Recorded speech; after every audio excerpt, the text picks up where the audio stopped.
So the first question that we're going to look at is a trapezoidal rule question. So I'm going to be finding an approximation to the integral from 1 to 5 of the function 1 over x with respect to x using the trapezoidal rule. We're going to do in part A with one application, and in part B we're going to use 4 applications. So starting with A. So I think in here, if you can draw yourself a picture of the function, by all means do. Even if you can't, it's a good idea often to draw something that at least represents what you're trying to say. This is an easy one because we know that that's a hyperbola. We're looking in the section from 1 to 5. So if I were to draw what that looks like, there's 1, there's 5, I know that that function looks like this. Yep. So if I'm only going to be using one application, all that means is I'm using one trapezoid, one trapezium in my application. So effectively what this is going to be looking like is one trapezium, and if I connect these 2 points up, it's going to look like that. And the area that I'm going to be computing is this guy here. Now you could effectively do this question without any calculus because we know how to calculate the area of a trapezium. All the things that we need are the length of these two guys, which just happen to be our function values at 1 and 5. And we also need the perpendicular height of the trapezium, which in this case is going to be 4 units.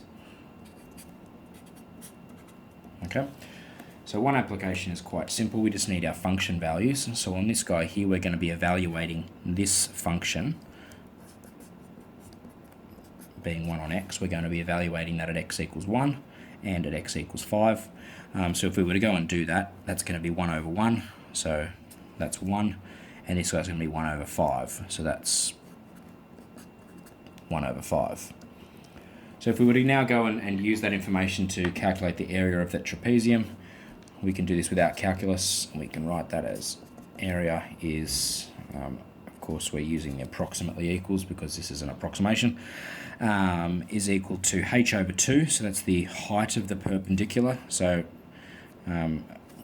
just remember area of a trapezium, h over 2, a plus b, that's all a regular trapezium. So h in this case being 4, you get 4 over 2, a plus b, the sum of the two parallel sides, in this case 1 and 1/5. Alright, and if we were to go and apply that in our calculator, we get 1 plus 1/5, 1 plus 1/5 times 2, we get 12 over 5 units. So we get 12 over 5 units squared.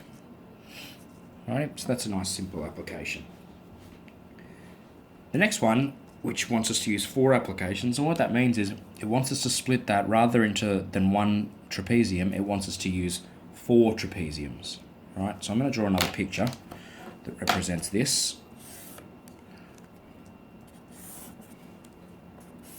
Okay, it's going to look like this again. We're going from 1 to 5. We're going to split that up into 4 trapezia. So that's nice and easy with these limits, 1 and 5. We can split that easily into 1, 2, 3, 4 parts. What's the width of each one of those going to be? It's going to be 1. 1 to 2, 2 to 3, 3 to 4, 4 to 5. Alright, so the height of each of these is 1 unit. And so what this calculation is doing is it's splitting it into 4 trapeziums. So we're calculating the area of this trapezium, that one, and this one.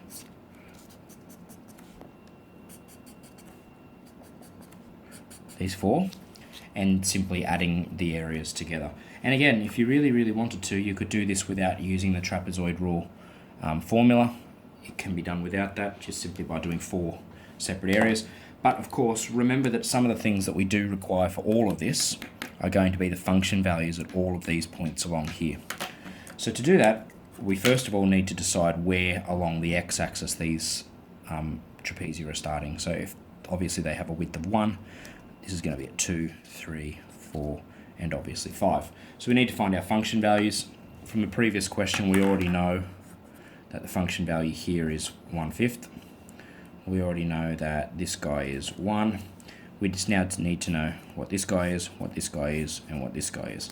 And that's simply replacing the function value with 2. So evaluating 1 on x at 2. So this is a half, this is a third, and this is a quarter. Now remember the formula for the trapezoidal rule, wherever I put that, this guy,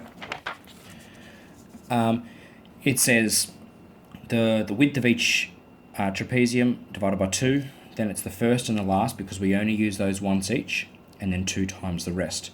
This is our first, this is our last, and these are the rest. So we use each of these once, and we use these guys twice each.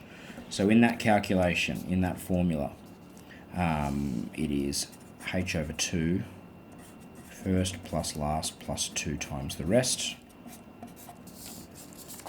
Alright, we simply replace our h with 1, the width of our trapezia, 1 over 2.